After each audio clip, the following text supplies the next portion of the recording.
Welcome back to day 3 part 2 of our Scotland road trip. आज हम अपनी journey continue कर रहे हैं एलिंडोनन कासल से आइल ऑफ स्काई की तरफ। अगर आपने पार्ट 1 अभी तक नहीं देखा तो पहले वो ज़रूर देख लेना, लिंक डिस्क्रिप्शन में दिया हुआ है। उसमें हमने फोर्ट विलियम से एलिंडोनन तक का पूरा सिनेमैटिक ड्राइव कवर किया था। इस पार्ट में हम लगभग 60 माइल्स का रूट कवर करने वाले हैं, जहां हम स्काई के सबसे मैजेस्टिक और सिनेमैटिक लोकेशन से गुजरेंगे। चलिए फिर let's hit the road, explore the magic of Isle of sky.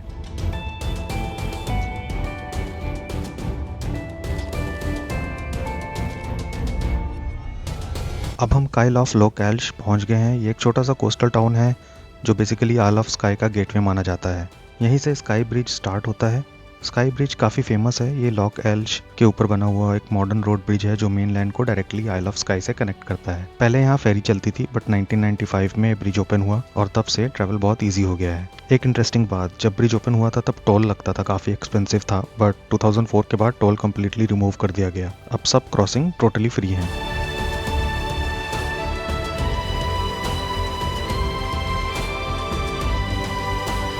और finally welcome to Isle of Skye. Scotland का ये आइलैंड अपनी ड्रामेटिक लैंडस्केप, माउंटेन्स और मूडी वेदर के लिए वर्ल्ड फेमस है।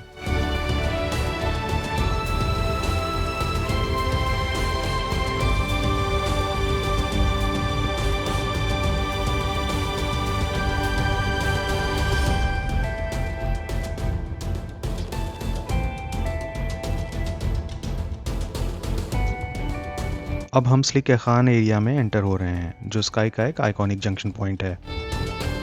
यहाँ से आपको रेड हिल्स और क्यूलिन माउंटेन्स दोनों के ही स्टनिंग व्यूज मिल जाते हैं। और सामने जो कोन शेप्ड स्टनिंग माउंटेन दिख रहा है वो है ग्लेमैग।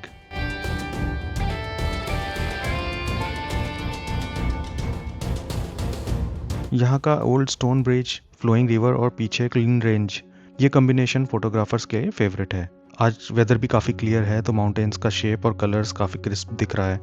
यहाँ से आप ग्लेमैग, रेड हिल्स और क्लीन सब एक ही फ्रेम में कैप्चर कर सकते हो। थोड़ी देर यहाँ रुकते हैं, व्यूज़ एंजॉय करते हैं और फिर आगे एक्सप्लोर करते हैं।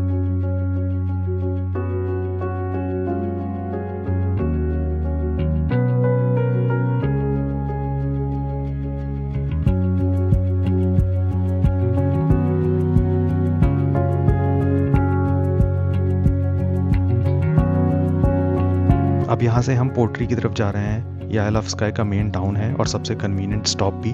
वहाँ हम लंच करेंगे, थोड़ा ब्रेक लेंगे, फिर आगे एक्सप्लोर करेंगे। पोर्ट्री आइल ऑफ स्काई का मेन टाउन है, छोटा सा, कलरफुल और बहुत ही पीसफुल। यहाँ का हार्बर एरिया सबसे फेमस है। यहाँ पेस्टल कलर्ड हाउसेस एकदम पोस्ट कार्ड जैसा लुक देते हैं। कैफेज, रेस्टोरेंट्स और स्मॉल लोकल शॉप्स इजीली मिल जाते हैं, इसलिए लंच के लिए परफेक्ट स्टॉप है। टाउन का वाइब बहुत ही रिलैक्स्ड है और यहाँ से स्काई के ऑलमोस्ट सारे मेजर स्पॉट्स इजीली एक्सेसिबल हैं। पोर्ट्री से ओल्ड मैन स्टोर तक का ड्राइव बहुत ही स्मूथ और सीनिक है। यह सिंगल लेन रोड है, बट बीच बीच में पासिंग प्लेसेस दिए हुए हैं। सिर्फ 10 से 12 मिनट का शॉर्ट स्ट्रेच है, लेकिन व्यूज काफ़ी ड्रामेटिक है। रोड हिल साइड के साथ साथ चलता है और जैसे जैसे आप स्टोर के पास पहुँचते हो वो आइकॉनिक रॉक फॉर्मेशन दूर से ही दिखने लगता है।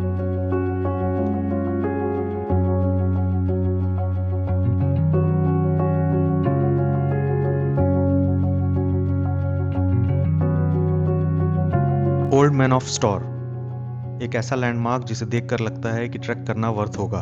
हम एक्चुअली पहले भी यहाँ आ चुके हैं और समर सीजन्स में पूरा ट्रैक करके ऊपर तक गए थे। एक्सपीरियंस काफ़ी मैजिकल था।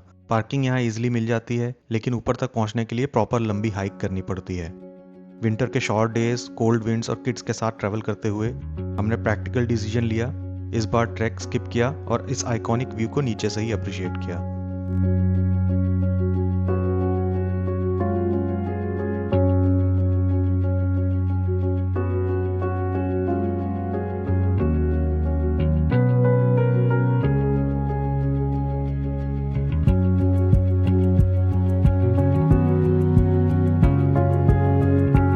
अभी हम आए हैं किल्ट रॉक पे और यहाँ पे एक बहुत ही शानदार सा वाटरफॉल है। किल्ट रॉक, इसका नाम ही काफ़ी इंटरेस्टिंग है। ये क्लिफ्स बिल्कुल स्कॉटिश किल्ट जैसा पैटर्न बनाते हैं, इसलिए इसको किल्ट रॉक कहा जाता है। और सबसे ड्रामेटिक पार्ट ये जो वाटरफॉल जो डायरेक्टली सी में गिरता है। स्कॉटलैंड का रॉ अनटच्ड नेचर यहीं फील होता है। यहाँ हवा बहुत स्ट्रांग होती है, तो मेक श्योर कि अगर आप कैमरा निकाल रहे हो या आपने कैप पहना हुआ तो उसको बहुत टाइट से पकड़ें। व्यू पॉइंट फेंस्ड है, सेफ है और पार्किंग भी इजीली मिल जाता है। ये एक क्विक स्टॉप है, बट अगर आप समर्स में आ रहे हो तो यहाँ पे काफ़ी टाइम स्पेंड कर सकते हो।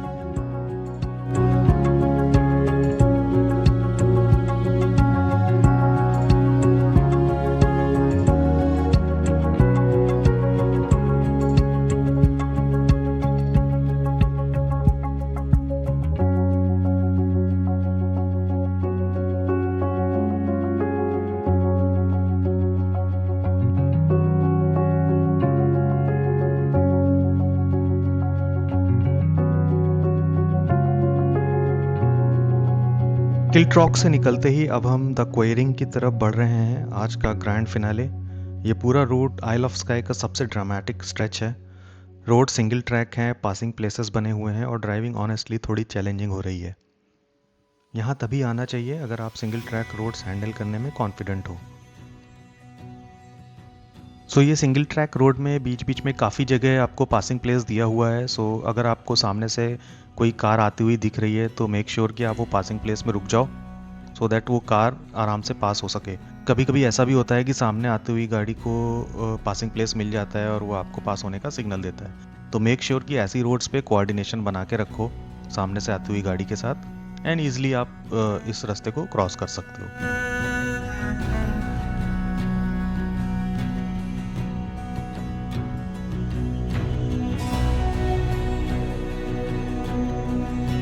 और देखो बीच रोड में शिप्स खड़ी हैं, लिटरली हम उनके पीछे रुके हुए हैं और वेट कर रहे हैं कि कब ये मूव करें सो दैट हम आगे बढ़ सकें। बस अभी सामने से कोई गाड़ी ना आ जाए। सो फाइनली थोड़ा सा आगे मूव हो रही हैं, कहीं ऐसा ना हो इनके साथ साथ ही हमको ऊपर पूरा ये पास क्रॉस करके जाना पड़े। होपफुली ये ओके। अभी ये थोड़ा सा साइड हुई है तो मैं कोशिश करता हूँ इनके राइट से गाड़ी निकालने का, सेफ साइड।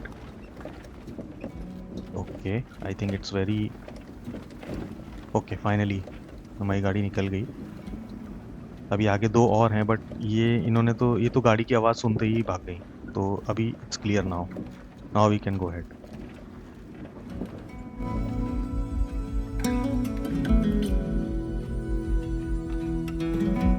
जैसे जैसे हम ऊपर चढ़ते गए लैंडस्केप ओपन होता गया, cliffs, valleys, layers. The quarrying एक ऐसा स्पॉट है जहां लगता है कि आप किसी फैंटेसी वर्ल्ड में आ गए हों। एंशियंट लैंडस्लाइड्स ने पूरा एरिया को शेप किया है और आज भी ये स्लोली मूव होता रहता है। विंड यहाँ काफ़ी स्ट्रॉन्ग चलती है, तो जैकेट या अगर आप फोटोशूट कर रहे हो तो कैमरा बहुत टाइट पकड़ें। समर्स में काफ़ी अच्छा रहता है, आप यहाँ पे आराम से बैठ भी सकते हो, काफ़ी सारा टाइम स्पेंड कर सकते हो। यहाँ पे काफ़ी ज़्यादा पार्किंग स्पेसेस हैं और पार्किंग आप अपने कार्ड से पेमेंट भी कर सकते हो पार्किंग के लिए। सो यहाँ पे अगर आप देख सकते हो पूरा पाथ बना हुआ है और लोग पे अपनी कार पार्क करके काफ़ी दूर तक ट्रैक करने जाते हैं। सो क्वेरिंग का जो वो हिस्सा आप दूर में देख रहे हो वहाँ तक लोग जाते हैं और फिर वहाँ पे टाइम स्पेंड करके वापस आते हैं। बट वो सिर्फ समर्स में पॉसिबल है, अभी विंटर में और डे लाइट कम है और अभी अंधेरा होने वाला है, तो अभी वो पॉसिबल नहीं है, तो हम वो स्किप करेंगे। बट यहाँ से ही व्यू काफ़ी खूबसूरत लग रहा है।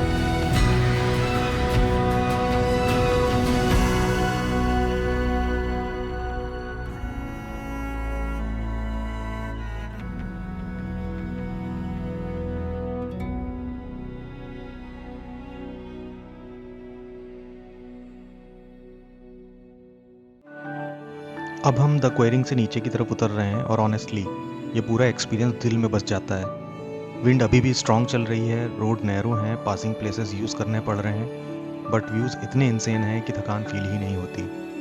अब हम फोर्ट विलियम्स की तरफ वापस ड्राइव कर रहे हैं। विंटर का शॉर्ट डे लाइट ऑलमोस्ट ख़त्म हो चुका है और गोल्डन आवर के बाद रोड्स एकदम काम हो जाती हैं। किड्स थोड़े टायर्ड हैं, हम भी पूरा दिन से ट्रैवल करने के बाद सेटल हो रहे हैं, बट हार्टफुल है। आइल ऑफ स्काई पर हर एक स्टॉप एक नई कहानी बताता है, एक नया इमोशन देकर जाता है। डे 3 ऑफिशियली रैप हो रहा है, बहुत लॉन्ग, बहुत सीनिक और बहुत मेमोरेबल। अगर आप स्कॉटलैंड आ रहे हो तो आइल ऑफ स्काई को मिस मत करना, ये place literally feels like another world. अब हम फोर्ट विलियम पहुंचेंगे, थोड़ा रेस्ट करेंगे और फिर मिलते हैं डे 4 में, जहां और भी सिनेमैटिक मोमेंट्स आपका वेट कर रहा है। See you in the next one.